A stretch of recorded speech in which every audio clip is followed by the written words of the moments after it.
The rope cut into Lyra's wrists as the men dragged her through the mud, and she did not scream, because she had learned long ago that screaming only made them laugh harder. "Move faster, cursed girl," one of them barked, yanking the rope so hard she stumbled onto her knees. The crowd gathered along the village path did not help her up. They watched. Some spat at her feet. A child threw a stone that struck her shoulder, and his mother smiled with pride instead of scolding him. Lyra pushed herself back onto her feet without a word. Her palms were bleeding from the fall, but the pain was nothing new. Pain had been her companion since she was 6 years old, since the night the fire took her parents, her brother, and half of her own skin. She had survived that night. The village never let her forget it, as if surviving were the crime. "She should have burned with the rest of them," someone muttered from the crowd, loud enough for her to hear, loud enough that it was meant for her to hear. Elder Cassian walked ahead of the group, his robes clean and pressed, his face carrying the calm satisfaction of a man solving a problem that had troubled him for years. The Beast King's tribute was due at the next full moon, and for the first time in a decade, the village elders did not have to argue over which family would lose a daughter. They had Lyra. Nobody would miss her. Nobody would weep. It was, in Cassian's mind, the tidiest solution the village had ever found. "You understand what is happening, don't you, girl?" Cassian asked, without turning around, his voice dripping with false gentleness. "The Beast King demands a tribute every 10 years, or he sends his creatures down from the Ironwood to take 10 in payment instead. One life for many. Surely even someone like you can understand the mathematics of that." Lyra said nothing. She had stopped answering Cassian's questions years ago, back when she realized that no answer she gave would ever be the right one. The scars ran along her left arm, her neck, and part of her jaw, pale ridges of skin that never tanned the way the rest of her did, a permanent map of the worst night of her life. The village had names for her: Ash Girl, the Marked One, Cursed Lyra. She had heard them all so many times that they had lost their sting, mostly. They reached the edge of town by mid-afternoon, where the road narrowed and the trees began to grow thick and dark, their branches twisting overhead, like fingers reaching for the sky. This was the border of the Ironwood, the forest no villager dared enter, the domain the Beast King had ruled for longer than anyone could remember. Some said he was born from the forest itself, half man and half something older, something that predated the first village ever built on these plains. Others said he was cursed by the gods for a crime lost to time. Nobody truly knew. Nobody who went in and learned the truth ever came back to tell it, except for the ones who returned as ash on the wind. The men stopped at a tall gray stone that marked the boundary, worn smooth by centuries of wind and rain. They untied the rope from around Lyra's wrists, but left her hands bound together at the front. Elder Cassian stepped forward one last time, holding a small woven basket that contained a plain woolen dress, a loaf of bread, and a flask of water. The offering was meant to look generous. It was not. "You will wait here," Cassian said, setting the basket at her feet without meeting her eyes. "When the sun sets, he will come for what is his." "And if he doesn't come?" Lyra asked, her voice quiet but steady. Cassian's mouth twitched, somewhere between annoyance and surprise that she had spoken at all. "Then you will have 3 days to survive alone in his forest, before the wolves or the cold finish what we started. Either way, girl, you will not be returning to Ashrin." He turned to leave, then paused. "Try not to make it difficult. For once in your life, do something useful for this village."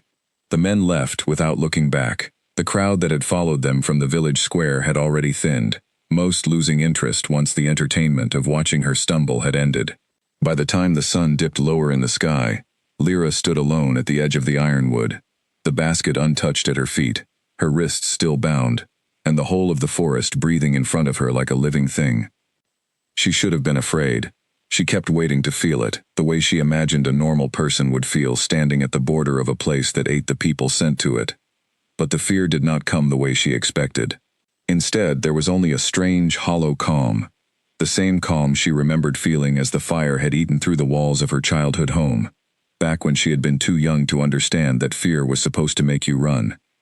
The wind picked up, carrying the scent of pine and something colder underneath it, something like frost on stone. The shadows between the trees deepened as the sun sank toward the horizon, painting the sky in shades of orange and violet. Lyra sat down on the gray boundary stone, working at the rope around her wrists with her teeth, until it loosened enough to slip free. Her hands throbbed with returning circulation, but at least they were her own again. She thought about running. For one long moment, she considered it seriously, turning to look back down the road, toward the village, that had never once been kind to her. But where would she run to? Ashran was the only home she had ever known, and it had made its choice about her a long time ago. There was no other village that would welcome the cursed girl with the scars, the girl blamed for a fire she hadn't started, orphaned by a tragedy nobody bothered to investigate, because it was easier to whisper about curses than to ask hard questions. So she stayed. She sat on the stone and watched the light fade, and told herself that whatever waited in the ironwood could not possibly be crueler than the people she was leaving behind. Night came quickly under the canopy of ancient trees. The temperature dropped, and Lyra wrapped her arms around herself, wishing she had thought to eat the bread in the basket while there had still been light to see it by. She heard sounds in the distance, faint at first, the snap of a branch, the rustle of something moving through undergrowth, a low sound that might have been wind through hollow wood, or might have been something breathing. Her heart began to beat faster despite her earlier calm. She stood, backing up until she felt the cool stone of the boundary marker against her spine, and scanned the darkness for any sign of movement. The moon had not yet risen, and the stars overhead were dim behind a thin veil of cloud, leaving the forest in a darkness so complete she could barely see her own hands. Then she heard it. A low growl, not from one direction, but seeming to come from everywhere at once, as though the entire forest itself had exhaled. The sound rolled through the trees and settled into her bones, and for the first time since the men had dragged her from Ashran, real fear crept into her chest. "I know you're there," she said aloud, surprising herself with how steady her voice came out. "I'm not going to pretend I'm not scared. But I'm not going to run either. There's nowhere left for me to run to."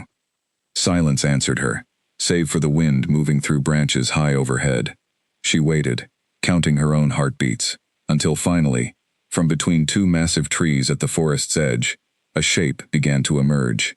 It moved with a fluid, unhurried grace, tall and broad-shouldered, its silhouette catching just enough of the faint starlight to reveal something that was not quite human, and not quite beast, but a form that seemed to hold both possibilities within it at once. Lyra did not move. She had told herself she would not run, and some stubborn part of her clung to that promise, even as every instinct screamed at her to flee. The shape stopped at the edge of the clearing, no more than 20 paces from where she stood, and for a long moment, neither of them moved at all. Two eyes caught the starlight, glowing faintly amber in the darkness, fixed directly on her. She felt the weight of that gaze, the way one might feel the heat of a fire from across a room, an intensity that seemed to search past her skin and into whatever lay beneath it. "You are not what I expected," the creature said. Its voice was deep and rough, but the words were clear, carrying a note of genuine surprise that Lyra had not anticipated. She had expected growls, snarls, something monstrous and wordless. She had not expected to be spoken to. "What did you expect?" she managed to ask, proud of herself for keeping the tremor out of her voice. "Screaming," the creature said, "begging. Most who are left at that stone spend their final hours weeping for a village that has already forgotten them by the time the sun sets." He took a step closer, and now she could see more of him, the way the moonlight was beginning to catch on features that were sharp and angular, a face that might have been handsome, if not for the strange golden markings along his jaw, or the eyes that held far too much intelligence for something the village called a monster. "I already cried enough for one lifetime," Lyra said. "A long time ago. There's none left." Something shifted in his expression, something she could not quite name. He tilted his head, studying her, the way a man might study a puzzle he had not expected to find interesting. "The scars," he said, and it was not a question. "Tell me how you got them. Does it matter? I'm here to be your tribute, not to tell you my life story." "It matters," he said, and there was a strange gravity in the way he said it, as though the answer meant something far beyond simple curiosity. "More than you know." Lyra crossed her arms over her chest, partly from cold and partly to steady herself. "Fire," she said finally. "When I was 6, my family's house burned in the night. I was the only one who got out." She did not elaborate further. She never did. The details belonged to her alone, the only thing the village had never managed to take from her. The Beast King was silent for a long moment, his amber eyes fixed on the scars along her arm and neck, visible even in the low light. Something in his posture had changed, a tension that had not been there before, coiled and watchful, as though he had just recognized something he had spent a very long time searching for. "Come with me," he said finally, extending one clawed hand toward her, though his voice had lost some of its earlier roughness. "You will not sleep out here in the cold." Lyra eyed the hand warily. "Am I your prisoner now?" "No," he said, and something almost like amusement flickered behind his eyes. "Not a prisoner. Not tonight. Perhaps not ever, though it is too soon for me to say such things aloud." He withdrew his hand when she did not take it, seemingly unbothered by her hesitation. "Follow or do not. But the forest grows colder as the night deepens, and I would rather not explain to my own council why the tribute froze to death on her first evening." Lyra glanced back once at the boundary stone, at the road leading toward Ashran, dark and empty, and utterly indifferent to whether she lived or died. Then she looked forward, into the black shapes of the trees where the Beast King waited, watching her with those strange glowing eyes that seemed to see far more of her than she was ready to be seen. She took a breath, steadied herself, and stepped past the stone into the ironwood. The path he led her along was narrower than she expected, winding between roots thick as her waist, and stones covered in a soft moss that seemed to glow faintly, casting just enough pale green light to see by. The Beast King walked ahead of her, his stride unhurried despite his size, occasionally glancing back to make sure she still followed. He said nothing more for a long while, and Lyra found herself grateful for the silence, using it to steady her racing thoughts. She had expected to die tonight. She had made her peace with that possibility somewhere on the long walk from Ashran, had told herself that whatever waited in the forest could not be worse than a lifetime of being unwanted. Instead, she was walking deeper into the ironwood, beside a creature who spoke in full sentences, who studied her scars with an intensity that felt less like a predator sizing up prey, and more like a man finding the missing piece of something he had lost. "What is your name?" he asked eventually, breaking the silence without turning around. "Lyra." "Lyra," he repeated, as though testing the shape of it in his mouth. "I am Kale. Do all the tributes get told your name?" She asked, some of her old defiance returning now that the immediate terror of the forest had faded into something more like wary curiosity. "Or is that a special honor?" Kale actually laughed at that, a low, surprised sound that echoed slightly among the trees. "No tribute has ever asked me that question before. Most are too busy praying to whatever gods they believe in to notice I have a name at all." "I'm not most people," Lyra said. "No," Kale agreed, and there was something in his voice that made the words sound like far more than simple agreement. "I am beginning to understand that." They walked on, the trees gradually thinning into a wide clearing, where a structure rose from the earth, built from dark stone and ancient wood, its architecture unlike anything Lyra had ever seen in Ashran. Ivy climbed the walls in thick, healthy ropes, and lanterns burned along the entrance with a light that flickered blue instead of orange, casting the whole scene in an eerie, beautiful glow. "This is your home," Kale said, stopping at the entrance and turning to face her fully, for the first time since they had begun walking. In the better light, she could see him clearly now, tall, broad, with features that carried both strength and an odd, careful gentleness, and those golden markings tracing down from his temples to his jaw, like veins of light beneath dark skin. He did not look like a monster. He looked like something far stranger and far more difficult to categorize. "For how long?" Lyra asked. "That," Kale said quietly, "depends on things I am not yet ready to explain. But I promise you this, Lyra of Ashran, you will not be harmed within these walls. Not by me, and not by anyone who serves me. Whatever cruelty you have known before tonight, it ends here."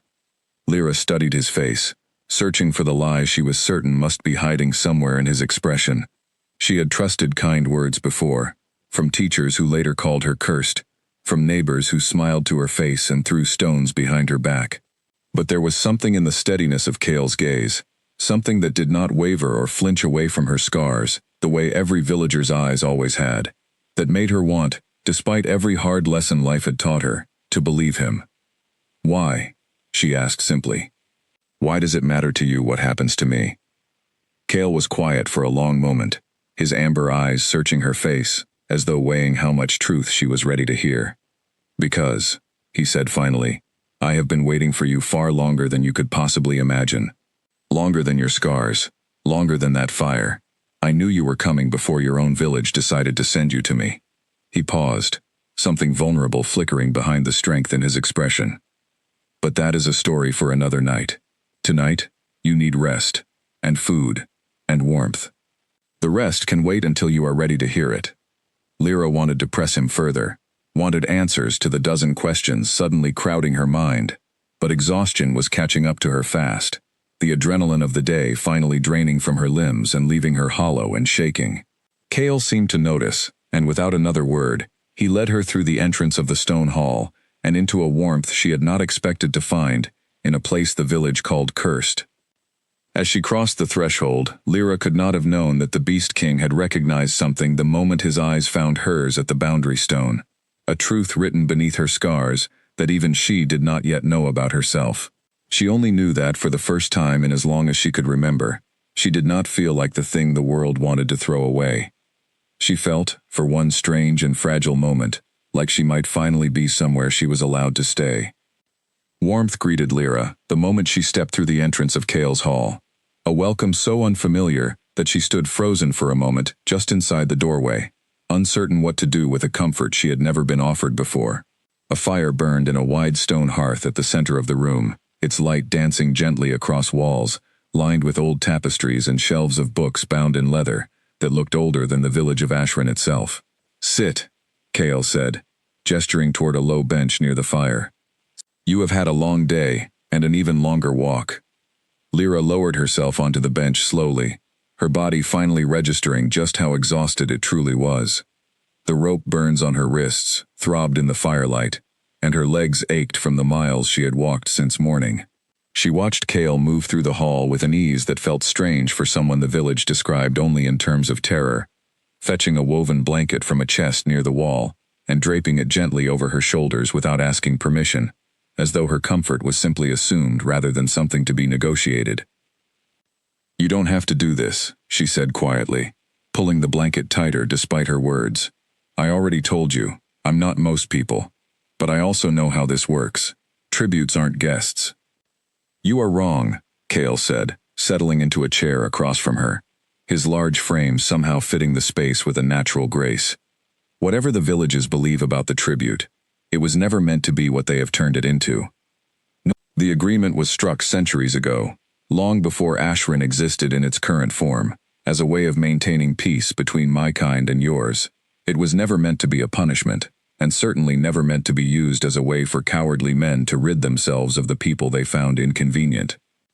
Lyra frowned. Then why does the village believe it is? Because fear makes convenient stories easier to believe than complicated truths, Cale said, his voice carrying a weight that suggested long years of frustration on the matter. It is simpler to tell your children that the Beast King devours the tribute than to admit the real reason the arrangement exists. Simpler still to use it as a tool to discard those you have already decided you do not want. Something in his words settled uncomfortably close to truths Lyra had always suspected, but never had confirmed. She had always known, somewhere beneath the numbness she had built around herself over the years, that Ashran had chosen her not because fate demanded it, but because she was the easiest person to give away. Hearing Cale say it so plainly still stung more than she expected. So what does happen to the tribute? She asked, if not what everyone believes. Cale studied her for a long moment before answering, his amber eyes catching the firelight in a way that made them glow faintly, like embers themselves. The tribute lives here, under my protection, for as long as they wish to stay. Some have chosen to return to their villages after a season, once tempers cool and the arrangement is honored. Others have chosen to remain. He paused. None before you have arrived already so at peace with the idea of never going back. There's nothing to go back to, Lyra said simply. I already told you that. A servant entered then, a smaller creature with a fox-like face and gentle eyes, carrying a tray laden with bread, roasted vegetables, and a warm broth that smelled better than anything Lyra could remember eating in years. She startled at the sight, unused to being served, unused to anyone going out of their way to provide for her, instead of simply expecting her to manage on her own. "This is Fen," Cale said, watching the way Lyra's eyes widened at the sight of the fox-faced servant. "He keeps this hall running far better than I ever could alone. Fen, this is Lyra." "Welcome," Fen said in a voice higher and lighter than Cale's, setting the tray down carefully on the small table beside the bench. "You look like you could use a full meal and a full night's sleep, if you don't mind me saying so." "I don't mind," Lyra said, managing a small, genuine smile, the first one that had touched her face, in longer than she wanted to admit. "Thank you." As Fen retreated from the hall, Lyra ate slowly, savoring a meal unlike anything she had tasted in Ashran, where food had always been rationed carefully to a girl nobody particularly wanted to feed. Cale watched her eat in comfortable silence, occasionally adding a log to the fire, seemingly content simply to be near her without demanding conversation. "Can I ask you something?" Lyra said eventually, once her bowl had been emptied, and some of the exhaustion in her limbs had softened into something closer to comfort. "Of course. Earlier, at the Boundary Stone, you said I wasn't what you expected. And then you asked about my scars, like they meant something to you. What did you mean by that?" Cale's expression shifted, something careful and deliberate crossing his features, as though he were choosing his next words with great precision. "There are things about you, Lyra, that I recognized the moment I saw you standing at that stone. Things I am not yet ready to explain fully, not because I wish to keep secrets from you, but because you deserve to hear them when you are ready to understand what they mean, and not simply because I have decided the timing is convenient for me." "That's not much of an answer," Lyra said, though there was no real bite in her words, only tired curiosity. "No," Cale agreed. "It isn't, but I promise you this. Nothing about what I recognized in you is a danger to you. If anything, it may be the opposite. For now, though, you need rest far more than you need answers to questions that will still be waiting for you tomorrow." Lyra wanted to argue, wanted to push for more, but her body was making the decision for her, the weight of exhaustion pressing down until even keeping her eyes open had become a genuine effort. Cale seemed to notice this shift immediately, rising from his chair and gesturing toward a doorway at the far end of the hall. "There is a room prepared for you," he said. "Fen will show you the way. Sleep as long as you need. Nothing in this forest will trouble you within these walls, I promise you that." Lyra followed Fen down a short corridor, lit with the same soft blue lanterns she had seen at the entrance, arriving at a modest but comfortable room, with a bed piled high with soft blankets, a small fire already burning in a corner hearth, and a window that looked out over the dark shapes of the forest beyond. It was, without question, the most comfortable room she had ever been offered in her entire life. "If you need anything," Fen said kindly, "just call. Someone will hear you." Once alone, Lyra sat on the edge of the bed for a long while, running her fingers over the soft fabric of the blankets, trying to reconcile the day she had lived through. She had woken that morning in Ashran, dragged from a cold, cramped room she had rented from a farmer who tolerated her only because she worked twice as hard as anyone else on his land for half the pay. She had been marched through jeering crowds, bound and humiliated, left at the edge of a forest everyone told her would be her grave. And now she sat in a warm room, wrapped in soft blankets, having eaten a meal that filled her stomach for the first time in longer than she cared to remember, offered kindness by a creature the world called a monster. It did not make sense. And yet, some quiet part of her, the same part that had refused to scream on the road out of Ashran, told her that perhaps it did not need to make sense yet. Perhaps understanding could come later, once trust had been earned rather than simply offered. She lay back against the pillows, pulling the blankets up around her shoulders, and for the first time in years, Lyra fell asleep without bracing herself against the fear of what the morning might bring. She woke sometime deep in the night to the soft sound of movement near her door, not close enough to be threatening, but present enough to stir her from sleep. She sat up quietly, listening, and heard Cale's voice, low and speaking to someone she could not see, his tone carrying a seriousness that had not been present during their earlier conversation. "The mark was clear," she heard him say, "beneath the scars, exactly where the old text described it. There is no mistake this time." A second voice answered, older and rougher than Cale's, though Lyra could not make out the words clearly through the thick door. She crept closer, careful not to make a sound, pressing her ear near the frame. "If the mark has awakened," the older voice said, "then the ones who set the fire that night did not act without purpose. They knew, or they suspected, which means they may come looking again, now that she has been found." Lyra's breath caught in her throat. The fire. They were talking about the fire that had taken her family. The fire the village always dismissed as an accident, a tragedy of bad luck and dry wood, and nothing more. But the voice on the other side of that door had just suggested something far darker, that it had not been an accident at all. "She will be protected," Cale said, his voice firm, almost fierce. "Whatever comes for her will have to go through me first, and every soul loyal to this hall besides." Lyra stepped back from the door slowly, her heart pounding, 100 new questions crowding into the space where exhaustion had briefly quieted her mind.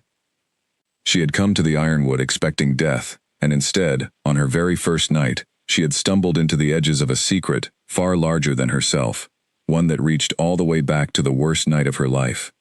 She returned to bed, but sleep did not come easily again. She lay staring at the ceiling, turning Cale's words over in her mind, the phrase that echoed loudest among them refusing to leave her thoughts. The mark was clear, beneath the scars, exactly where the old text described it. Whatever that meant, whatever secret her own body carried that even she had never known about, Lyra understood one thing with sudden and absolute clarity. Her arrival in the Ironwood was not the end of her story, as the village of Ashran had so carelessly assumed. It was only the beginning. Morning light filtered through the window in soft gold streaks, and for a moment, Lyra forgot where she was. She blinked at the unfamiliar ceiling, the soft blankets, the gentle crackle of the fire that had burned low in the corner hearth overnight, and then the memories of the previous day rushed back all at once. The mud on the road, the jeering crowd, the boundary stone, and Cale's amber eyes finding hers in the darkness. She rose slowly, testing her limbs, surprised at how rested she felt despite everything. A simple dress had been laid out on a chair near the bed, soft green fabric far finer than anything she had ever owned, along with a basin of warm water and a folded cloth. She washed quickly, dressed, and stood for a long moment studying her reflection in a small polished mirror mounted on the wall, tracing the scars along her jaw and neck with careful fingers. The mark was clear. Beneath the scars, exactly where the old texts described it. She had turned that sentence over in her mind 100 times through the night, and now, standing in the quiet morning light, she pressed her fingers against the ridged skin of her arm, searching for something she could not name, some hidden truth the fire had left behind along with the pain. She found nothing unusual to the touch, only the familiar texture of old scar tissue, but she knew now that appearances alone were not the whole story. A soft knock came at her door, and Fenn's cheerful voice followed it. "Lyra, are you awake? Cale has asked if you would join him for breakfast, if you're feeling rested enough." "I'm awake," Lyra called back, smoothing the front of her dress before opening the door. Fenn beamed up at her, his fox-like features arranging themselves into an expression of genuine warmth that still felt strange to receive from anyone. "You look much better than last night," Fenn said, leading her down the corridor. "Color in your cheeks and everything. Cale will be pleased." "Will he?" Lyra asked, unable to keep a note of skepticism from her voice. "I got the impression he doesn't show much on his face either way." Fenn laughed, a light, easy sound. "Oh, he shows plenty, if you know what to look for. He has been up since before dawn, pacing the East Hall. That is not something he does for just anyone, tribute or otherwise." They arrived in a smaller dining room than the grand hall from the night before, sunlight pouring through tall windows onto a table already set with fruit, warm bread, and a pot of something fragrant and steaming. Cale sat at the head of the table, and he rose the moment Lyra entered, a gesture so unexpected in its courtesy that she paused in the doorway, unsure how to respond to it. "You slept well, I hope," Cale said, gesturing for her to sit. "Well enough," Lyra replied carefully, taking the seat across from him. She studied his face in the daylight now, noting details she had missed in the darkness of the forest. The way the golden markings along his jaw seemed to shift subtly in the light, the sharpness of his features softened somehow by an expression that, as Fenn had promised, carried more warmth than she expected from a creature the world called a monster. They ate for a while in comfortable silence, and Lyra found herself relaxing despite the questions still weighing on her mind. Eventually, she set down her cup and met his eyes directly. "I heard you last night," she said, "talking to someone outside my door. About a mark. About the fire." Cale's expression did not shift into surprise, which told her he had likely expected this conversation from the moment she woke. He set down his own cup carefully and folded his hands on the table. "I did not mean for you to overhear that conversation so soon," he said. "But perhaps it is better this way. You deserve honesty, Lyra, more than most people have ever offered you." "Then be honest," she said. "What mark? What does the fire have to do with any of this?" Cale was quiet for a moment, gathering his thoughts, before he began to speak with the careful precision of someone choosing every word with purpose. "Long ago, before your village or mine existed in their current forms, there was a bloodline tied to this forest, a family gifted with a bond that connected them to the ironwood and to those who protect it. That bloodline was thought lost centuries ago, scattered and hidden, its descendants unaware of what slept within them." "What does that have to do with me?" Lyra asked, though some instinct told her she already knew the answer forming in his words. "When I found you at the boundary stone," Cale continued, "I recognized something in you immediately, something beneath your scars, that called to a part of me I have carried since birth. Last night, once you were asleep, I examined the scarring along your arm more closely, with the help of an elder who has studied the old texts far longer than I have lived. There is a mark hidden beneath the scar tissue, faint but unmistakable, the same mark described in records older than this hall itself." Lyra's hand moved instinctively to her arm, pressing against the ridged skin there. "You're saying I'm part of this bloodline? That's impossible. My parents were farmers. There was nothing special about my family." "Your parents may not have known," Cale said gently. "These bonds can lie dormant for generations, surfacing only under the right circumstances, or being deliberately hidden by those who feared what such knowledge might invite." He paused, and something darker crossed his expression. "Which brings me to the second matter, the one that troubles me far more than the mark itself." "The fire," Lyra said quietly. Cale nodded. "The elder who examined you last night believes the fire that took your family was not an accident. If someone recognized what your bloodline carried, and wished to see it extinguished before it could awaken, a fire designed to look like tragedy would be the easiest way to accomplish that without drawing suspicion." The room seemed to tilt slightly around Lyra as the weight of his words settled over her.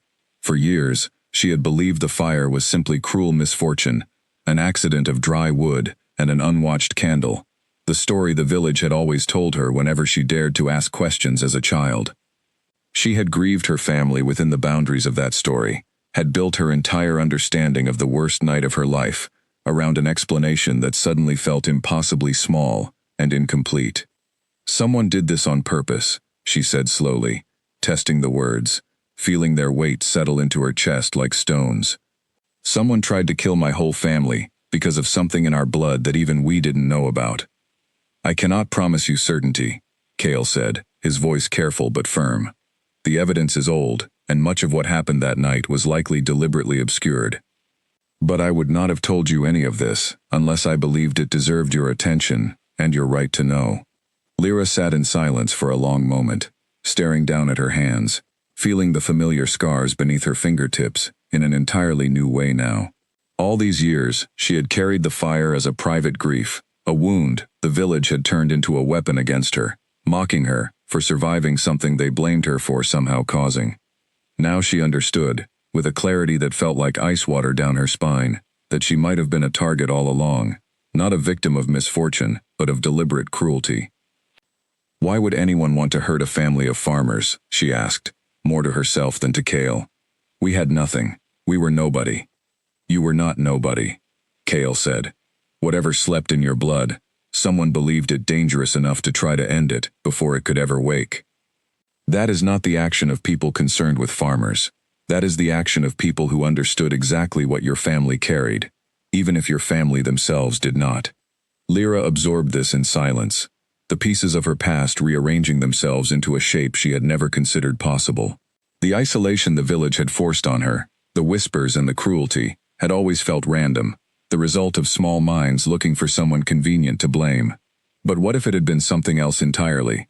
What if the village's fear of her, dressed up as superstition about curses and bad luck, had actually been rooted in something real, something the adults around her sensed but never understood or explained?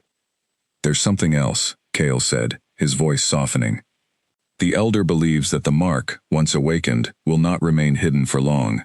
If those responsible for the fire are still watching, still waiting to see whether their attempt failed, your presence here may draw their attention again.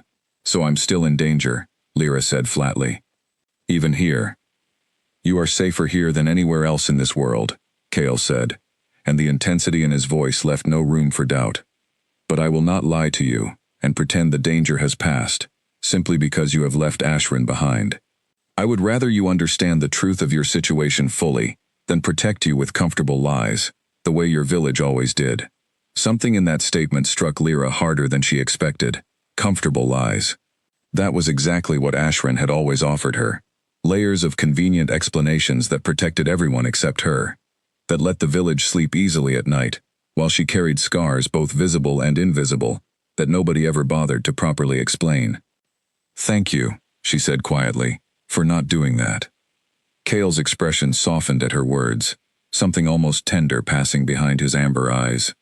"You deserve far more than the truth, Lyra. But it is, at least, a beginning." They sat together, as the morning light strengthened outside the windows, and Lyra found herself, despite the weight of everything she had just learned, grateful for the strange path that had brought her to this table, to this forest, to a creature who had chosen honesty over comfort, on her very first morning away from everything she had ever known. Whatever waited ahead, whatever danger her awakened bloodline might invite, she understood now that she was no longer facing it alone, abandoned and unwanted, the way Ashran had always made her feel. For the first time since the fire had taken her family, someone was standing beside her, willing to fight for the truth rather than bury it. It was not safety, not yet, but it was, perhaps, the first real hope she had allowed herself to feel in a very long time. Days passed in the Ironwood, and Lyra found herself settling into a rhythm she never expected to find comfort in. Mornings began with breakfast alongside Kale, sometimes joined by Fen, whose easy humor made the strange stone hall feel less like a fortress and more like a home. Afternoons were spent exploring the grounds surrounding the hall, always with Fen or one of the other gentle creatures who served Kale close by, since the deeper parts of the Ironwood still held dangers even the Beast King himself respected. It was during one such afternoon, walking along a path lined with silver-leaf trees, that Lyra finally asked Fen the question that had been building in her mind since the conversation at breakfast days before. "What is Kale really?" she asked. "Not the stories the village tells, the truth."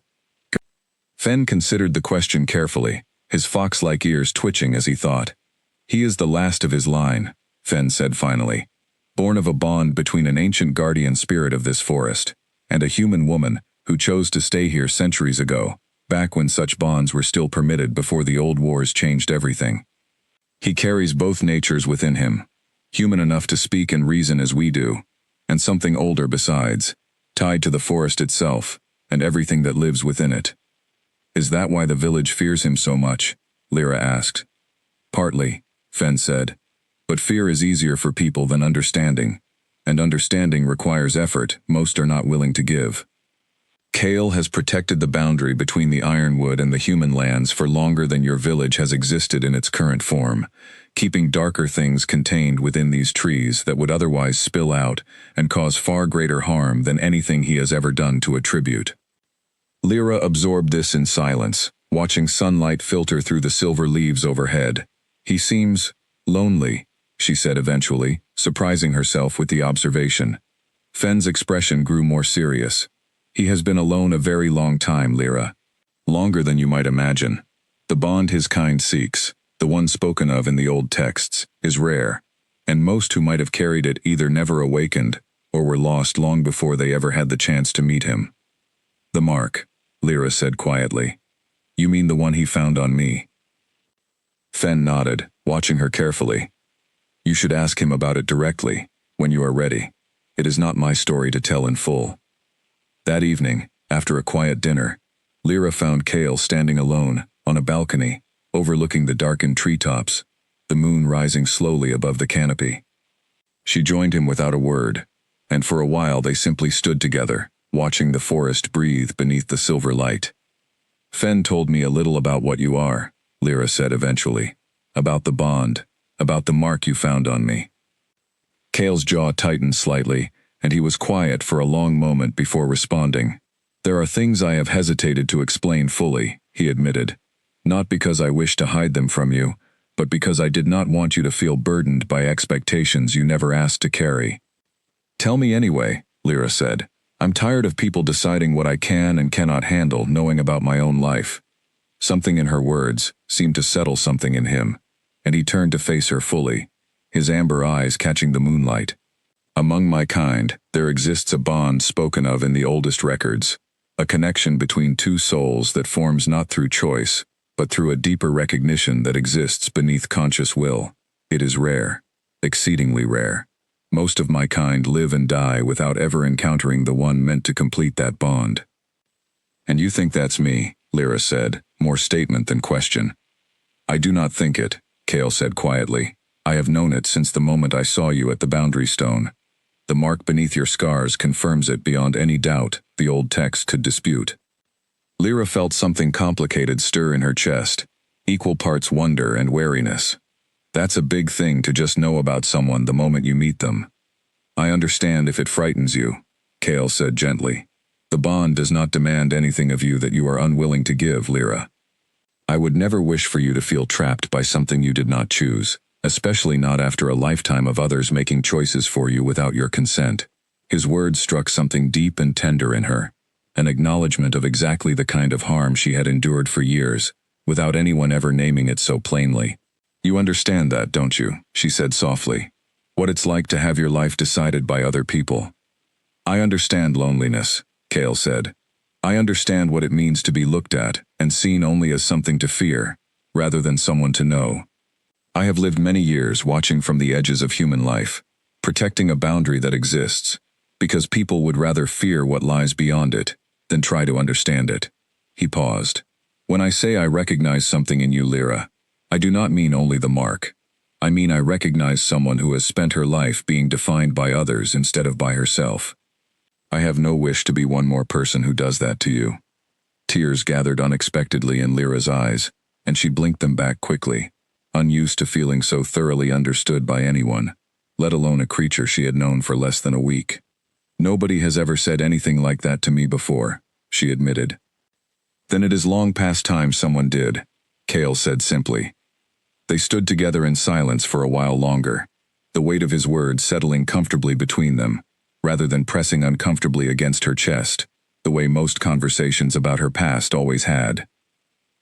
Eventually, Lyra spoke again, her voice quieter now. What happens now? With the bond, I mean. Does something need to happen, or does it just exist? It exists whether either of us acts on it or not, Cale said. But its full strength, its full potential, only awakens through trust freely given, not forced or rushed. I would rather spend 100 years earning your trust honestly than claim a bond you were never given the chance to choose for yourself.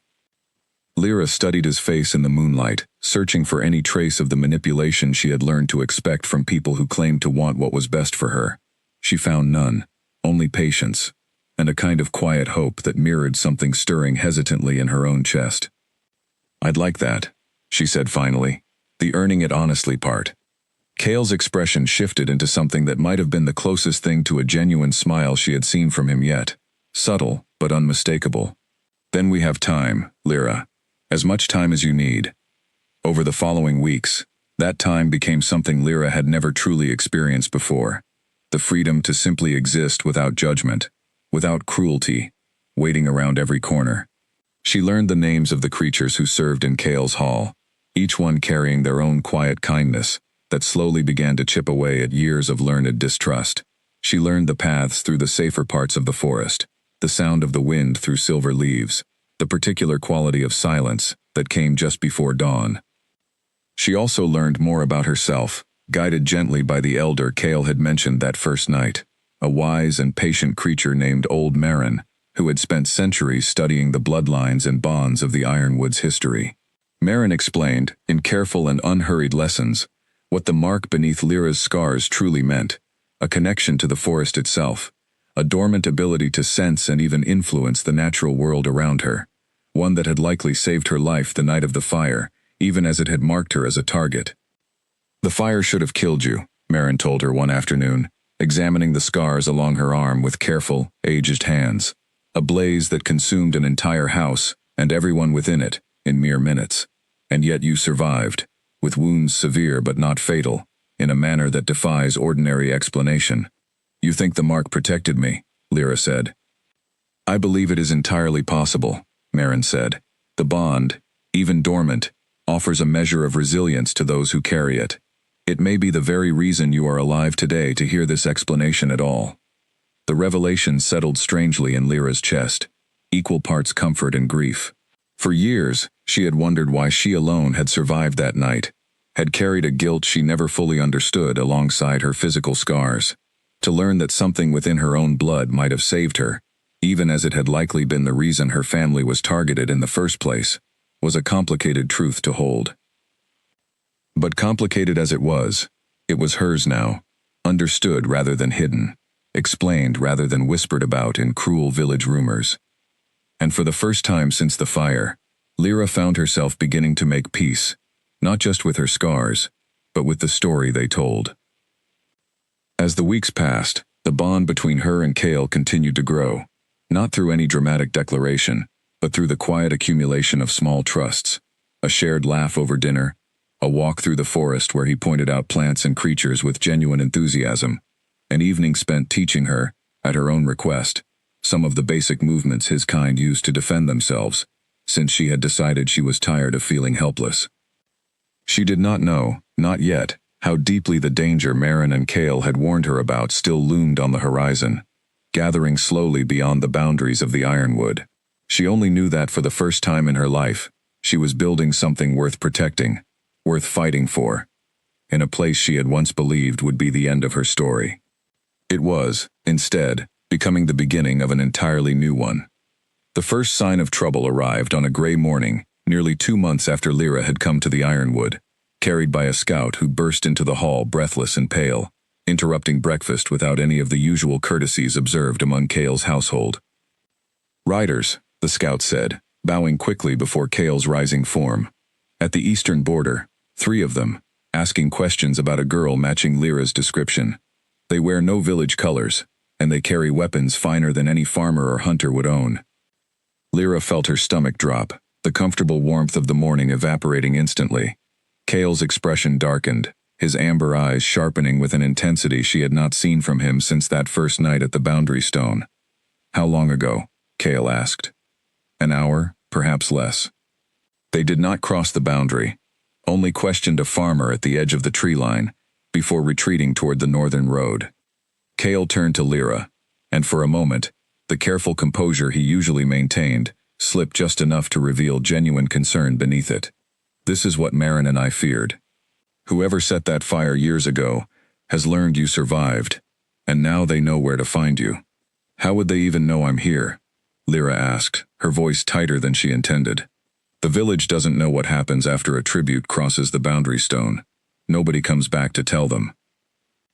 "Word travels in ways we cannot always predict," Cale said grimly. "Perhaps someone in Ashran spoke carelessly.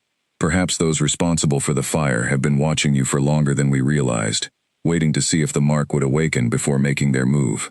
Either way, we cannot afford to assume this is a coincidence." Marin arrived shortly after, summoned by one of the other servants, her weathered face grave as she listened to the scout's report repeated in full. "If they are searching for her openly, even cautiously, it means they believe the threat significant enough to risk exposure. That is not the behavior of people uncertain about what they seek." "What do we do?" Lyra asked, forcing steadiness into her voice, despite the fear coiling tight in her chest. She had spent her whole life being pushed around by other people's decisions, and she refused to simply stand by now, while others decided her fate once again, even if their intentions were protective rather than cruel. "We do not panic," Cale said firmly, though his eyes remained fixed on the horizon visible through the tall windows. The boundary of the ironwood is not easily crossed by those without permission or deep knowledge of its paths. You are safer within these walls than anywhere else. But we will need to increase our vigilance, and I will need to speak with the council about strengthening the wards along the eastern border. I want to help, Lyra said, not just hide in this hall while everyone else fights whatever comes. Cale studied her for a long moment, something like pride flickering behind his concern. You have been training with Fen these past weeks. Your instincts are good, better than most who have never faced real danger. But this threat may be beyond simple combat, Lyra. Whoever set that fire understood things about bloodlines and bonds that most humans never learn in their entire lives. We are not facing ordinary enemies. Then help me understand what we are facing, Lyra said. I'm done being protected by people who won't tell me the truth about my own danger. I had enough of that in Ashwin. Something in her words landed heavily in the room, and Cale nodded slowly, accepting the fairness of her demand, even as concern remained etched across his features. Very well. Merrin, gather what records remain regarding the fire and those who might have orchestrated it. Lyra deserves to understand exactly what we are up against. Over the following days, as extra guards were posted along the boundary and the wards protecting the ironwood were carefully reinforced by Merrin and several other elders, Lyra immersed herself in every scrap of information available about the ancient bloodline she carried and the forces that might wish to see it eliminated. What she learned painted a picture far larger and more troubling than she had initially imagined. The bloodline, Merrin explained through old texts and careful translation, had once been protectors themselves, humans chosen generations ago to serve as a bridge between the human world and the deeper magic of places like the Ironwood. Over centuries, as suspicion and fear grew between humans and the beings of forests like this one, a faction had emerged among certain human circles who believed such bloodlines represented a dangerous vulnerability, a crack through which the old magic could reassert influence over human affairs they wished to keep firmly separate. They call themselves the Severance, Merrin explained, showing Lyra a faded illustration depicting a group cloaked in gray, their faces obscured. Their purpose, as far as our records indicate, is to identify and eliminate any surviving bloodlines connected to the old bonds, believing that severing these connections entirely will finally end what they see as an ongoing threat to human independence from forces like Cale's people. And they think killing an entire family of farmers accomplishes that, Lyra said bitterly, staring at the illustration until the shapes blurred together. They believe the ends justify whatever means are necessary, Merrin said grimly. It is a belief that has caused untold suffering over the centuries, wherever bloodlines like yours have been discovered. Lyra closed the old book slowly, processing the weight of what she had just learned. Her family had not died because of dry wood and an unwatched candle. They had died because a group of strangers believed eliminating them was necessary to protect some abstract idea of human independence, a belief so calmly held that it justified murdering an entire family, including 2 children, who could not possibly have posed any real threat. Why leave me alive then? She asked. If they were trying to eliminate the whole bloodline, why not make sure I didn't survive? Merrin's expression grew troubled. That is the question that concerns me most. Either they believed the fire had succeeded in claiming everyone, and only learned of your survival much later, or what? Lyra pressed when Merrin hesitated. Or they intended for you to survive, Merrin said carefully. Some factions within groups like the Severance believe that a bloodline forced to witness such trauma and survive it in isolation, without support or explanation, will never awaken its full potential. A survivor left alone, scarred and shunned, unaware of what they carry, poses no threat at all. It is possible you were meant to live out your entire life, exactly as Ashwin shaped you, isolated, unaware, and ultimately harmless to their cause. The implications settled over Lyra like a physical weight.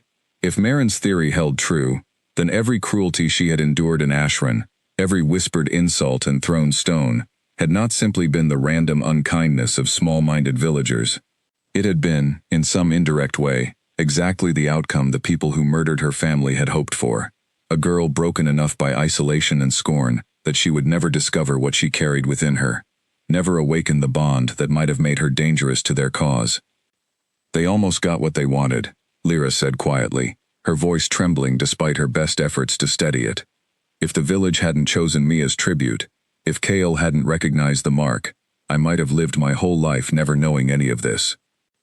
But you did not, Kale said, having entered the room quietly during the latter part of the conversation, his voice firm and grounding.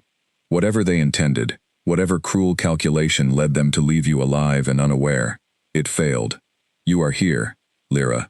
You know the truth now, and that changes everything. Lyra looked up at him, drawing strength from the steady conviction in his eyes. So what happens now? If they know I'm here, if they know the mark has likely awakened, they won't stop searching, will they? No, Kale admitted honestly. They will not stop, but neither will we. He knelt beside her chair, meeting her eyes directly, his voice softening, even as his words carried unwavering determination. You spent your whole life, having your fate decided by others, who never bothered to ask what you wanted. That ends now. Whatever comes next, whatever battle we may need to face, you will have a voice in how we face it. I promise you that. Lyra felt something steady settle in her chest, despite the fear still coiled there. A resolve that had been building slowly since the day Ashran had marched her to the boundary stone. She had survived a fire meant to erase her entire existence. She had survived years of a village's calculated cruelty. She was not about to let the same people who had orchestrated both continue to shape her future from the shadows. Then teach me everything, she said, her voice steady now, carrying the same quiet defiance that had first caught Kale's attention at the boundary stone all those weeks ago. The bond, the training, whatever it takes. I'm done being someone's convenient, harmless survivor. If they're coming for me, they're going to find someone very different from the girl they left in that fire. Kale's expression shifted into something fierce and proud, a warmth that reached all the way to his amber eyes. Then let us begin. Outside, beyond the reinforced boundaries of the ironwood, the riders who had questioned the farmer at the tree line had already turned back toward wherever they had come from, carrying word of what they had learned back to those who had sent them. The severance had confirmed what they suspected. The bloodline had survived, and worse, it appeared to have found its way directly into the protection of one of the forest's most powerful guardians. The quiet years of waiting were over. Whatever came next, Lyra understood now that she would not face it as the broken, unwanted girl Ashran had shaped her to be. She would face it as exactly what she was becoming, someone with a reason to fight, a bond worth protecting, and, for the first time in her life, people standing beside her who refused to let her face any of it alone. Training with Fen had once been a gentle exercise in balance and simple movement, but after the appearance of the riders at the eastern border, everything about Lyra's days shifted into something far more focused.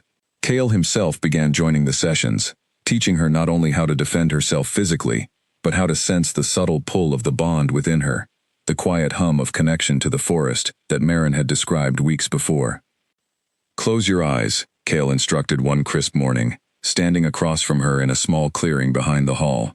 Do not think about the trees around you. Feel them instead. Lyra closed her eyes, feeling foolish at first, standing in silence while Kale waited patiently beside her. But as the minutes passed, something began to shift in her awareness, a faint sensation she had never noticed before, like the edge of a sound just beyond hearing, or warmth radiating from a fire she could not see. The trees, the soil beneath her feet, the wind moving through distant leaves. All of it seemed to hum faintly at the edges of her senses, connected by something she could not name, but could undeniably feel. I feel it, she said, her voice hushed with wonder. It's like everything is breathing together. That is the bond, Kale said, quiet satisfaction coloring his voice. It has always been within you, Lyra, dormant since birth, strengthened by your survival of the fire, and finally awakened fully once you crossed into the ironwood. What you feel now is only the beginning of what you carry. Over the following weeks, Lyra's understanding of her own abilities grew steadily, guided by Kale's patient instruction and Marin's careful wisdom. She learned to sense danger through subtle shifts in the forest's quiet hum, learned to draw on small reserves of strength and speed that the bond granted her, learned that her scars, once a source of shame forced upon her by cruel villagers, were in fact a testament to a resilience few humans ever possessed. But alongside the growing sense of empowerment came a deepening understanding of the danger still gathering beyond the boundary. Scouts continued to report sightings of strangers questioning farmers and travelers near the edges of the ironwood, always careful, always retreating before any confrontation could occur, gathering information with the patience of hunters who understood that rushing their prey too soon could cost them everything. "They're testing our defenses," Cale said one evening, studying a map spread across the table in the great hall, marked with symbols indicating recent sightings. "Learning the patterns of our patrols, the strength of our wards. This is not the behavior of an enemy planning a hasty attack." "They're planning something bigger," Lyra said, standing beside him, studying the map with an understanding that would have been impossible for her only months before. "They know rushing in wouldn't work, so they're being patient instead." "Precisely," Cale said grimly. "Which means we cannot afford to be anything less patient ourselves. We must anticipate their approach before they make it." It was during one of these tense evenings, as autumn began to settle over the ironwood and the nights grew colder, that Lyra found herself alone with Cale, on the same balcony where he had first explained the nature of their bond.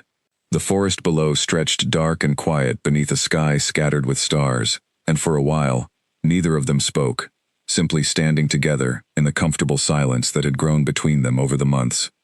"I've been thinking," Lyra said eventually, breaking the silence. "About what Marin said.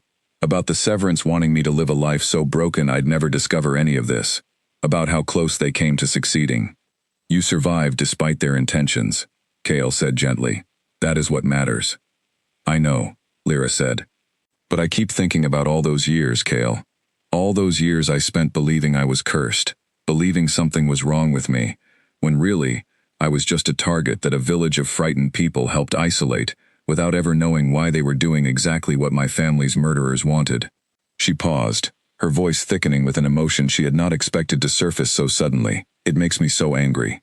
Not just at the Severance, at Ashran too, for how easily they became a tool for something so much crueler than simple small-town cruelty."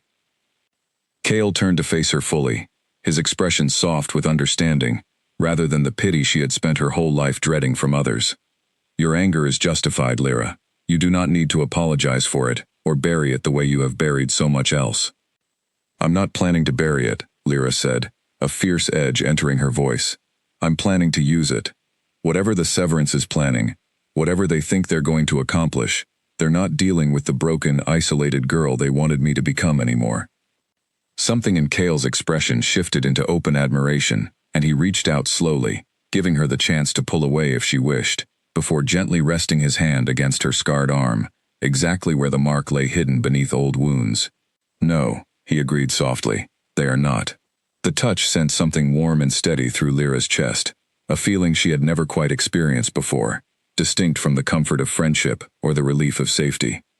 It was something deeper, something that felt inexplicably like recognition, as though some part of her had been waiting her entire life for exactly this moment, exactly this connection. "Cale," she said softly, "the bond. You told me it grows through trust freely given. I think I trust you.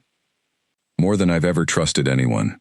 Cale's amber eyes searched her face carefully, giving her every opportunity to reconsider, to step back from the vulnerability of what she had just admitted.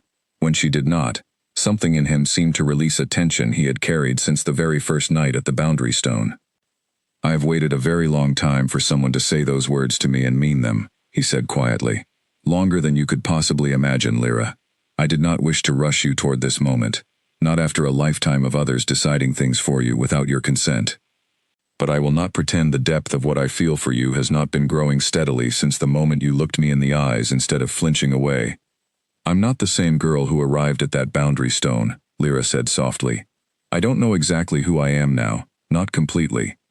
But I know I don't want to face whatever comes next without you standing beside me." "You will never have to," Cale said, his voice carrying a solemn weight that felt almost like a vow. "Whatever the Severance plans, whatever battles await us, I promise you this: you will never again face them alone."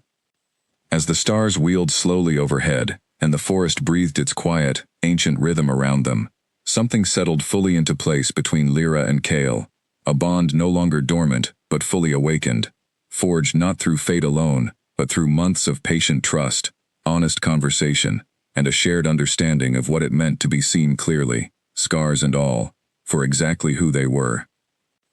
It was not, Lyra understood now, the end of her fear, regarding what waited beyond the boundary of the Ironwood. The Severance was still out there, still patient, still gathering whatever forces they intended to bring, against a bloodline they had failed once already to eliminate. But standing beside Cale on that balcony, feeling the steady strength of the bond hum quietly between them, she understood something else with absolute clarity. Whatever cruelty had shaped the first 16 years of her life, whatever pain the fire and the village's rejection had carved into her skin and her spirit alike, she was no longer facing the future, as the broken girl Ashwin had discarded. She was becoming someone new, someone stronger, someone with a bond worth protecting, and a purpose finally her own to claim.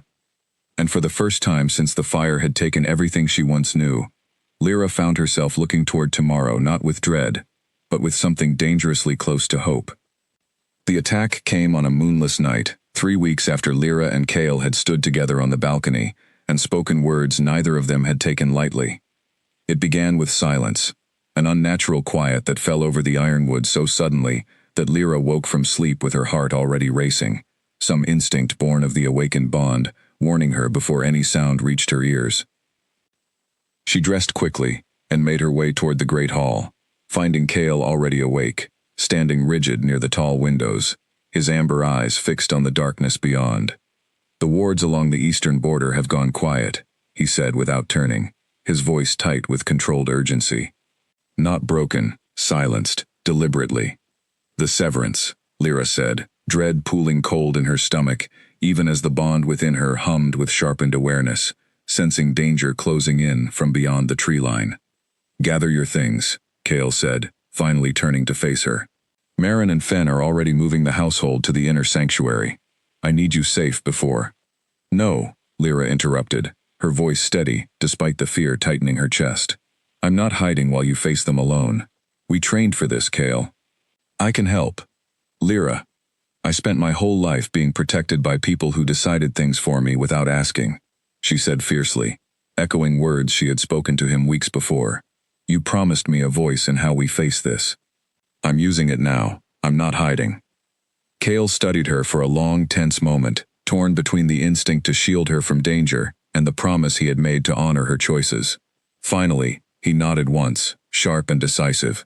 "Stay close to me. Whatever happens, do not go beyond my sight." They moved swiftly through the darkened hall, gathering what defenders remained among Cale's household, a small but fierce group of guardians who had served the Ironwood's boundary for generations.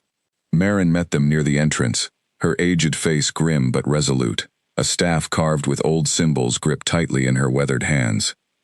"They have breached the outer boundary near the northern ridge," Marin reported. "Perhaps a dozen, moving with purpose toward the hall. They know exactly where to find us." "Then we do not wait for them to arrive," Cale said, his voice carrying the authority of a leader who had defended this forest for longer than any of them could fully comprehend. "We meet them before they reach the hall, on ground we control rather than ground they have chosen." The company moved out into the cold night, the forest around them holding an eerie, watchful silence, as though even the ancient trees understood the gravity of what approached. Lyra felt the bond thrumming within her, sharper and more urgent than she had ever experienced it, guiding her senses toward disturbances in the forest's quiet hum that marked the approach of the Severance's forces. "There," she said suddenly, pointing toward a cluster of shadows moving between the trees ahead, her voice hushed but certain. "I can feel them. 6, maybe 7, moving together. The others must be circling." Cale's eyes widened slightly at the precision of her awareness, but there was no time for surprise, only swift, decisive action. He signaled his guardians into position, and within moments, the quiet forest erupted into motion, as the Severance's forces emerged from the tree line, cloaked in gray, their faces obscured exactly as the old illustrations Marin had shown Lyra weeks before had depicted. The confrontation that followed was fierce but controlled, Cale's guardians clearly more familiar with the terrain and better prepared for the ambush than their attackers had anticipated. Lyra fought alongside them, drawing on the strength and speed the bond granted her, deflecting a strike aimed at one of the younger guardians, her movements guided by months of careful training rather than raw panic. But even as the initial skirmish began turning in their favor, Lyra felt something shift in the forest's hum, a new presence approaching from a different direction entirely, one that carried a coldness unlike anything she had sensed before. She turned just in time to see a figure emerge from the shadows near the hall itself, tall and composed, wearing robes finer than the cloaked attackers around them, clearly someone of authority within the Severance's ranks. "Kael," she called out, her voice cutting through the sounds of the ongoing skirmish. "Someone else is here, near the hall." Kael's head snapped toward the direction she indicated, and his expression darkened considerably as he took in the newcomer's composed, almost casual approach amid the chaos surrounding them. "That is no mere soldier," he said grimly. "That is someone who commands them." The figure raised a hand, and the attackers engaged with Kael's guardians suddenly pulled back in unison, retreating just enough to create a clearing between the two forces, as though the newcomer wished for an unobstructed view of what was about to unfold. "You have grown skilled, little survivor," the figure said, his voice carrying an unsettling calm, as his gaze fixed directly on Lyra. "More skilled than we anticipated, given how thoroughly your village shaped you toward helplessness. It seems even our most careful calculations occasionally fail to account for unexpected variables."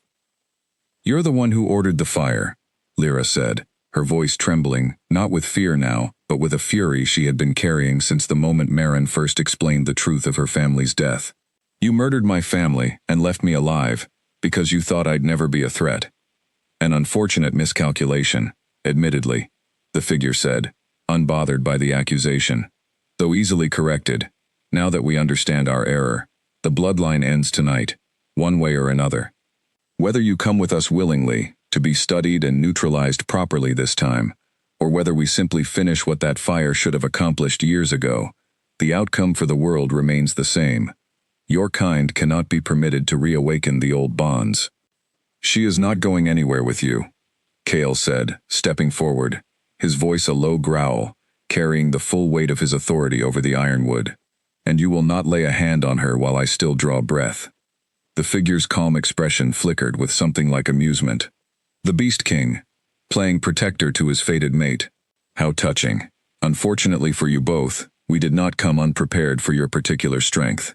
He raised his hand again, and from the shadows behind him, a group of Severance operatives emerged carrying strange, dark implements that hummed faintly with an unnatural energy, clearly designed specifically to counter Kael's abilities. Lyra felt the bond within her surge, in response to the escalating danger, a strength she had never fully accessed before, rising urgently to the surface. She understood, with sudden clarity, that whatever the Severance had prepared for Kael, they had likely underestimated her own awakened capabilities entirely, focused as they were on eliminating what they viewed as the true threat to their cause. "Kael," she said quietly, drawing his attention, even as the standoff around them remained tense and precarious. "Trust me." He glanced at her, understanding passing between them without need for further words. The bond they shared, carrying more than simple affection now, a wordless communication, forged through months of earned trust. He gave a single, sharp nod. As the Severance operatives raised their strange weapons, Lyra closed her eyes and reached fully into the bond within her for the first time, feeling the ancient hum of the forest respond to her call with an intensity that surprised even her. The ground beneath their feet trembled faintly, roots stirring beneath the soil, the silver-leafed trees surrounding the clearing swaying despite the absence of wind. "What is this?" the leader demanded, his composed expression finally cracking into genuine alarm, as the forest itself seemed to respond to Lyra's awakened will. "You said it yourself," Lyra said, opening her eyes, which now carried a faint golden glow matching the markings along Kael's jaw. "The bloodline reawakened. You should have finished the job properly the first time." What followed was chaos of an entirely different kind, the forest itself becoming an ally in the battle, roots and branches disrupting the Severance's careful formation, the ancient magic of the ironwood responding to Lyra's call in ways even Marin watched with astonished wonder from the edges of the clearing. Kael fought alongside her, no longer needing to shield her from danger, but standing as an equal partner in a battle neither of them faced alone. The Severance's forces, unprepared for the full extent of the awakened bloodline's power, began to falter, their leader's composed authority crumbling into desperate retreat as his carefully laid plans unraveled entirely before his eyes. "This is not over," the leader spat, backing away as his remaining forces scrambled toward the tree line, several already fleeing outright. The Severance does not simply abandon a mission because of one setback. Then come back and try again, Lyra said, her voice steady and unafraid, standing tall beside Kale amid the settling chaos of the clearing. But know this, I am not the broken girl you left in that fire anymore. Whatever you send next, you will find me ready.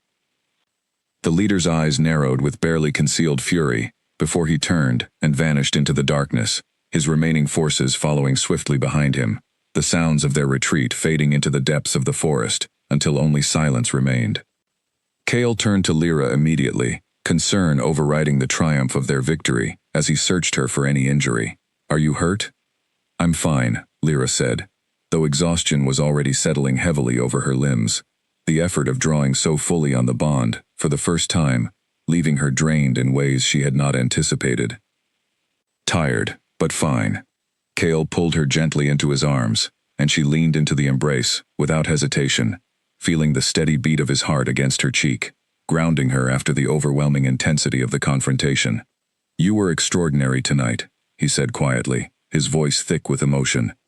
I have never witnessed the bond manifest with such strength, not in all the centuries of recorded history within these walls. I had good reason to fight, Lyra murmured against his chest, allowing herself, for just a moment, to simply feel safe. Around them, Marin and the other guardians began the work of securing the boundary once more, tending to minor injuries, and confirming that the Severance's forces had indeed fully retreated. But even as the immediate danger passed, Lyra understood that the leader's parting words carried a truth none of them could afford to ignore. This was not over. The Severance would return, likely with greater preparation and greater numbers, unwilling to simply accept defeat after coming so close to eliminating the bloodline they feared so deeply. But as she stood in the circle of Kale's arms, feeling the forest around her settle back into its familiar quiet hum, Lyra understood something else with unshakable certainty. Whatever the Severance planned next, whatever battles still lay ahead, she would face them not as a victim shaped by others' cruelty, but as exactly who she had chosen to become, strong, awakened, and no longer alone. In the days following the attack, the Ironwood buzzed with a new kind of energy, one part relief and one part wary anticipation. Kale's guardians worked tirelessly to reinforce every weak point in the boundary's defenses, while Marin pored over old texts, searching for any additional knowledge that might help them anticipate the Severance's next move. Lyra found herself changed, in ways that went beyond the newly discovered strength of her awakened bond. Word of the confrontation had somehow reached beyond the Ironwood's borders, carried by travelers and traders who moved between the human lands and the forest's edge, until eventually, it reached the one place Lyra had never expected to hear from again, Ashran itself. It arrived in the form of a messenger, a nervous young man who approached the boundary stone under a flag of truce, requesting an audience with the Beast King on behalf of the village elders. Kale, wary but curious, agreed to hear the message, and Lyra insisted on being present, unwilling to let anyone speak on her behalf regarding matters that concerned her so directly. The village has heard rumors, the messenger said, standing nervously at the edge of the great hall, clearly unused to standing in the presence of the Beast King himself. Of strange armed men, questioning travelers near the forest's edge, of some manner of battle in the depths of the Ironwood. The elders fear these strangers may pose a threat to Ashran as well, and they wish to know if the tribute girl, Lyra, might have any knowledge that could help protect the village. Lyra felt a bitter laugh rise in her throat at the request, the audacity of it settling uncomfortably alongside a flicker of something more complicated. The same village that had bound her hands and marched her to her presumed death now wanted her help, now that their own safety felt threatened by the same danger that had shaped her entire life. Tell the elders, Lyra said, her voice carrying a calm authority that surprised even herself, that the tribute girl has a name. Lyra, and tell them that the strangers they fear are the very people responsible for murdering my family and orchestrating years of suffering that your village helped enable through its cruelty, whether you understood that role or not. The messenger paled considerably, clearly not having anticipated such a direct and pointed response. I will relay your words, but surely, given the circumstances, some manner of alliance might benefit. I have not finished, Lyra interrupted, stepping forward. I will not pretend the danger you now face is not real, or that innocent people in Ashran deserve to suffer for the cruelty of a few elders who found it convenient to discard me. So here is my answer. I will help protect the village, not because they have earned it through their treatment of me, but because I refuse to let more innocent lives be lost to the same forces that already took mine. Kale watched her with quiet pride as she continued, understanding the depth of grace and strength it required for her to offer help to a village that had shown her none. But understand this clearly, Lyra continued, her voice hardening. I do not do this for gratitude, or forgiveness, or to prove myself worthy of a home that never wanted me. I do this because it is the right thing to do, and because, unlike Ashran, I choose kindness, even when it is not deserved. That is the difference between us.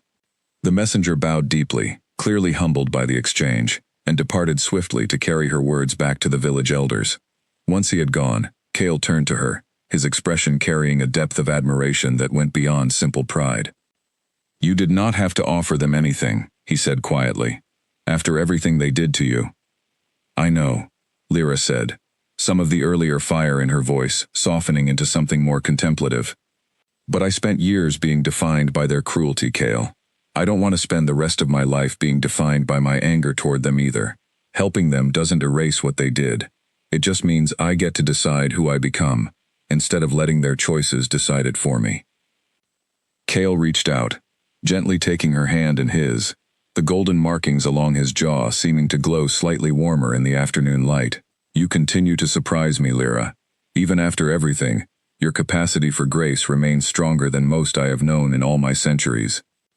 Over the following weeks, an uneasy but genuine cooperation developed between the Ironwood and Ashran, guided by Lyra's insistence that innocent villagers should not suffer for the actions of a few cruel elders, nor for the machinations of an enemy that had targeted her long before the village had ever entered the equation. Guardians from Kale's Hall began patrolling closer to the village's edges, and in turn, Ashran's own watchmen learned to recognize and report signs of the Severance's continued scouting efforts.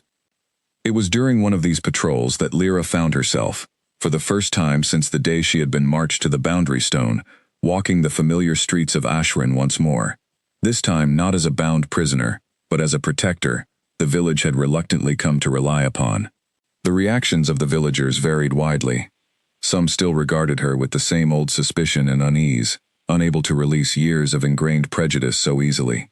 Others, particularly those who had witnessed or heard of her role in defending the village from a recent scouting attempt by Severance operatives, offered cautious gratitude that felt strange and unfamiliar after years of only cruelty. She encountered Elder Cassian near the village square, his expression carrying none of the smug satisfaction he had worn the day he sent her to what he believed would be her death. Instead, something like shame flickered behind his eyes as their gazes met. Lyra, he said, his voice notably absent of its former condescension. The village owes you a debt we cannot easily repay. You owe me an acknowledgement of what you did, Lyra said evenly, refusing to let the moment slide into easy forgiveness she was not yet ready to offer. You sent me to what you believed was certain death because it was convenient for you. That doesn't disappear because circumstances now require my help. Cassian's jaw tightened, but he did not argue, some genuine recognition of his own failing, settling uncomfortably across his features. You are right, he admitted quietly. I cannot undo what was done, but I am grateful that you have chosen to help us despite it. I'm not doing this for you, Cassian, Lyra said. I'm doing this because innocent people don't deserve to suffer for your choices. That's a distinction you should remember. She turned and walked away, leaving him standing alone in the square, and found Kale waiting for her near the edge of the village, his expression carrying quiet understanding of the complicated emotions still churning within her. That took considerable strength, he said as they began walking back toward the Ironwood together. It didn't feel like strength, Lyra admitted. It felt like finally saying something I should have been allowed to say years ago. That is exactly what strength looks like, Kale said gently. Not the absence of pain, but the willingness to speak your truth despite it. As they walked, the late afternoon sun casting long shadows across the road that had once carried her toward what she believed would be her death, Lyra found herself reflecting on how thoroughly her life had transformed in the months since that first terrible morning. She had arrived at the boundary stone, a girl shaped entirely by rejection and cruelty, uncertain of her own worth, resigned to a fate she believed she could not escape. Now she walked the same road as someone entirely different, someone who understood her own strength, who had claimed a bond built on genuine trust and respect, who had found in Kale and his household a family more loving than anything Ashrin had ever offered her, and who had chosen, despite every reason to harbor only bitterness, to extend protection and grace to people who had never earned it. The Severance remained a threat looming on the horizon, their defeat at the Ironwood's boundary, only a temporary setback, rather than a final resolution. But as Lyra walked beside Kale through the golden light of late afternoon, the bond between them humming with quiet strength and certainty, she understood that whatever battles still lay ahead, she would face them as exactly who she had chosen to become. Not the cursed girl Ashrin had discarded, not the helpless survivor the Severance had hoped to leave behind, but someone whole, someone strong, someone finally, fully her own person, standing beside the one who had recognized her worth before she had ever recognized it herself. The Severance returned 3 months later, on a night when the first frost of winter had begun to silver the leaves of the ironwood, and this time they came prepared for everything they had learned from their earlier failure. Scouts reported movement along nearly every border of the forest simultaneously, a coordinated approach, designed to stretch Kale's defenders thin across multiple fronts at once. "This is not a scouting party," Kale said grimly, studying the reports spread across the map in the Great Hall, Lyra standing close beside him, her understanding of strategy and awakened senses now equal to any of his most trusted guardians.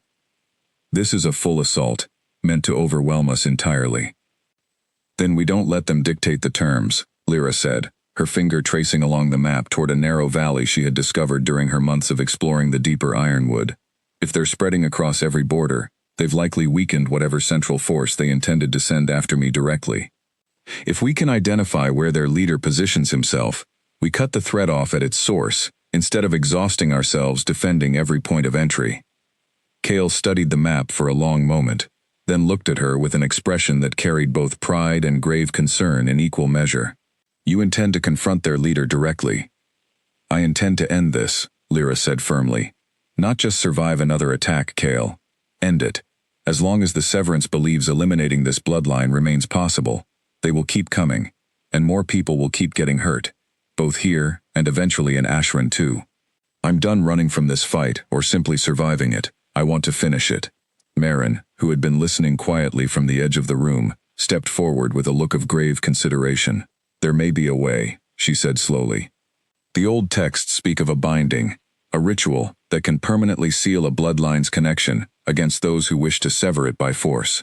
It requires the full strength of an awakened bond, freely given between two souls who trust each other completely."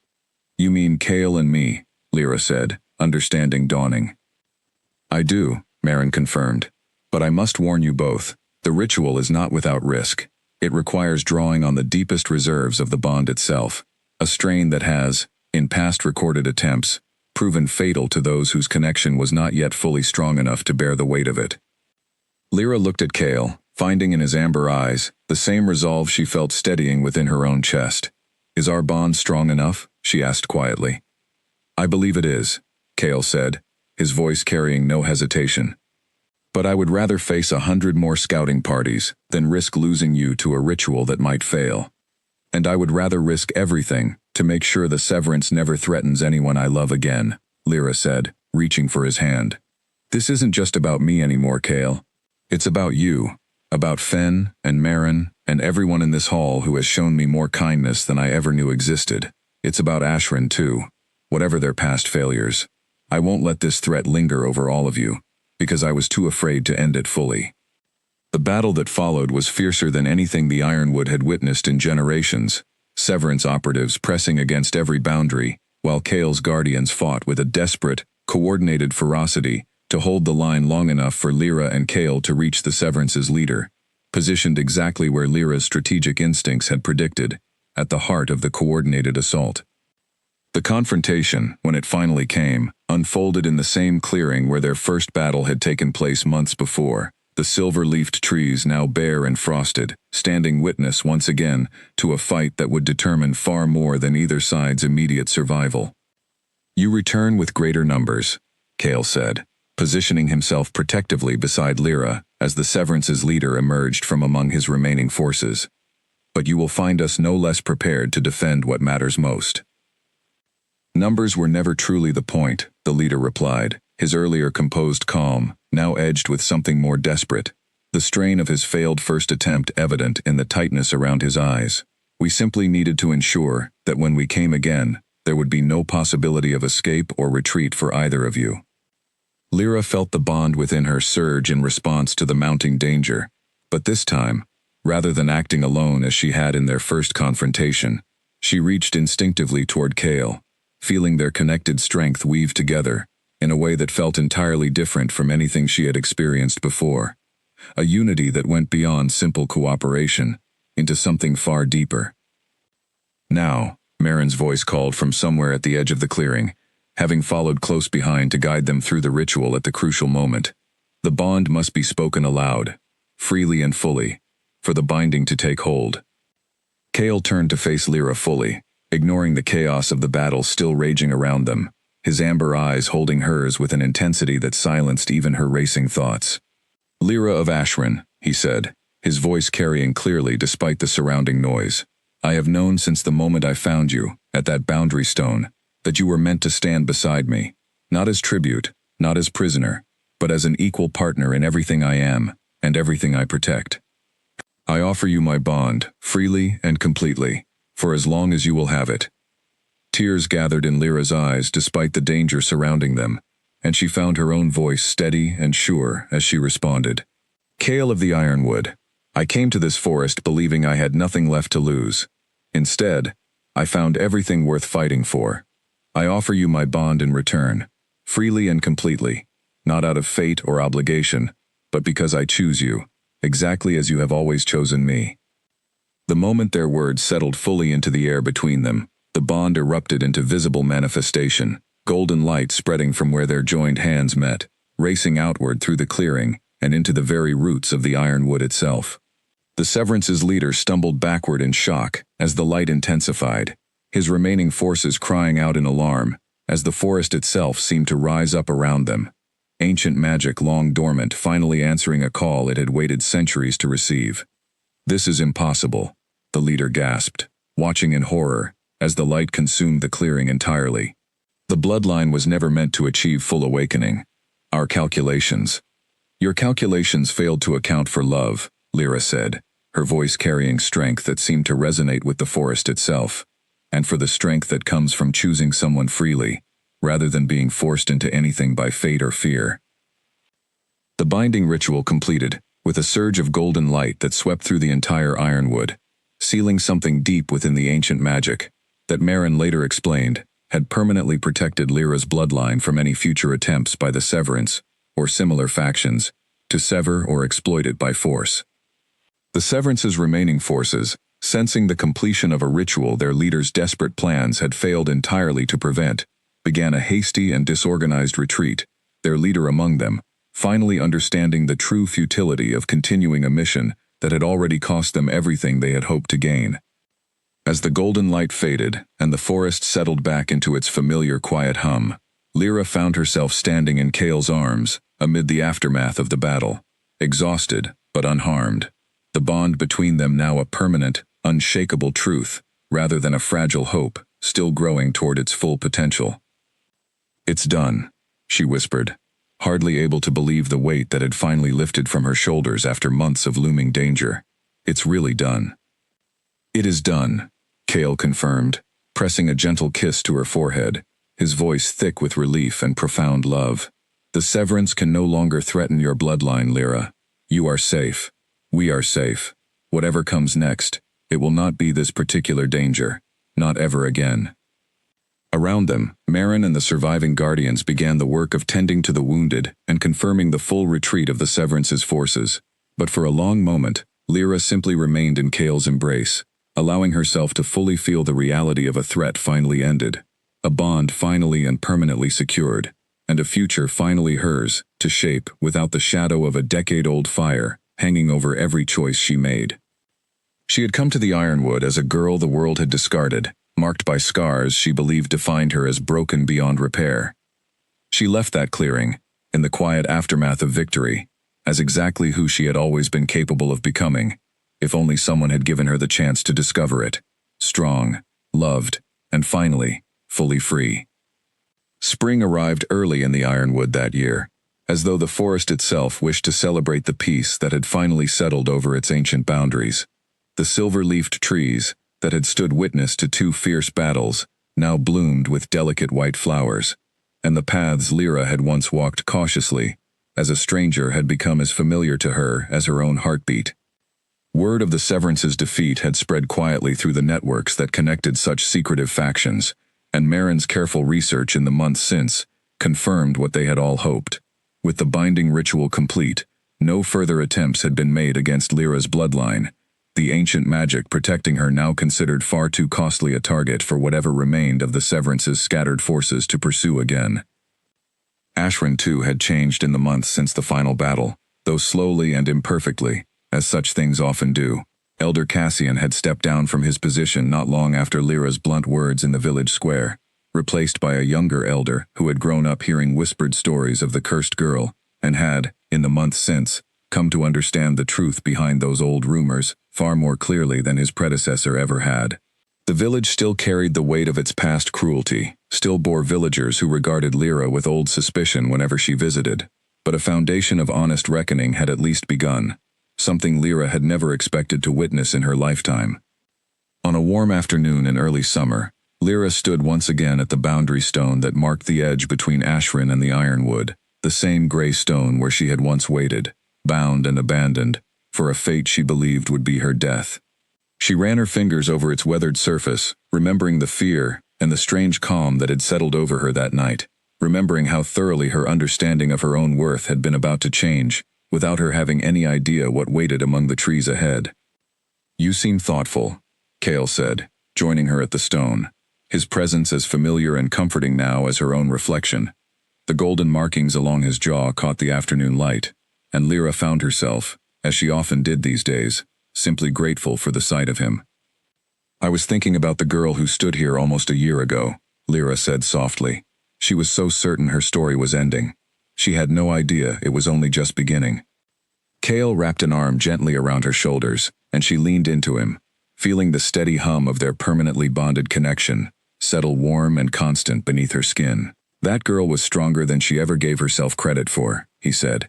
"It simply took the right circumstances, and the right people, for her to discover it." "The right person," Lyra corrected gently, smiling up at him. "You saw something in me before I ever saw it in myself." "I saw exactly what was always there," Cale said. "I simply had the privilege of being the one to recognize it first." They stood together at the boundary stone for a while longer, watching the late afternoon sun cast long shadows across the road that connected 2 worlds that had once seemed impossibly separate, but which now, through patience and courage and the slow work of honest reckoning, had begun learning to coexist with something approaching genuine understanding. Fen found them there eventually, bounding up the path with his usual cheerful energy, though something in his expression carried an added note of excitement. "Marin has finished the ceremony preparations," he announced. "Everyone is gathering in the Great Hall. She says the timing has never been better, with the season turning and the forest in full bloom." Lyra felt a flutter of nervous anticipation at his words, and Cale squeezed her hand gently, understanding exactly the source of her sudden quiet. Months earlier, in the peaceful aftermath of the Severance's final defeat, Cale had asked her a question that had nothing to do with bonds forged through ancient magic or bloodlines requiring protection, but simply a question born from a heart that had chosen her freely and completely, exactly as he had promised that night in the clearing. She had answered yes without a moment's hesitation, and today, surrounded by the family she had found in the most unlikely of places, she would finally make that answer permanent. "Are you ready?" Cale asked softly, searching her face with the same careful attention he had offered her since that very first night at the boundary stone. Lyra thought of the scars along her arm and neck, no longer a source of shame, but a testament to everything she had survived, and everything she had become. She thought of the village that had once discarded her, now slowly learning to see her differently. She thought of the fire that had taken her family, of the truth she had finally uncovered about why it had happened, of the grief she still carried, but no longer let define her entirely. She thought of Kale, who had recognized worth in her before she had ever believed she possessed any, and of the family of gentle, loyal souls who had welcomed her into their home, without hesitation or judgment. "I've never been more ready for anything in my life," she said, and meant it completely. They walked together back toward the ironwood, away from the boundary stone that had once marked what she believed was the end of her story, and toward the hall that had become, in every way that truly mattered, her home. The ceremony that followed was simple but deeply meaningful, attended by Marin and Fen and the guardians who had fought alongside her, by villagers from Ashran who had come to witness a union that symbolized something larger than themselves, the slow, hard-won healing of old wounds, and the possibility that even the most broken beginnings could grow into something whole. As the sun set over the ironwood that evening, painting the sky in brilliant shades of gold and rose, Lyra stood beside Kale as his wife, his bonded equal, and the queen the forest had waited generations to find. The scars that Ashran had once mocked so cruelly now caught the fading light like markings of honor rather than shame, visible proof of a survival that had led her, against every terrible odds, to exactly where she was always meant to be. She was no longer the girl the village had discarded, marked only by tragedy, and treated as unworthy of care or kindness. She had become, through her own resilience and the love of those who had finally seen her clearly, someone whole and powerful and deeply loved, standing at the center of a story that had once seemed destined to end in loss, but had instead become a beginning richer and more beautiful than she could ever have imagined on that cold night at the Boundary Stone. The ironwood had given her a family. It had given her purpose and strength, and a bond built on genuine trust rather than fear or obligation. And most importantly, it had given her the space and the safety to finally become exactly who she had always been capable of being, scars and all, not broken, never broken, but forged, tested, and ultimately triumphant. As the stars began to emerge over the ancient trees, Lyra rested her head against Kale's shoulder, feeling the steady, permanent hum of their bond, and allowed herself, fully and without reservation, to simply be happy. The fire that had once tried to erase her from the world had instead, through every twist of fate and courage that followed, led her home.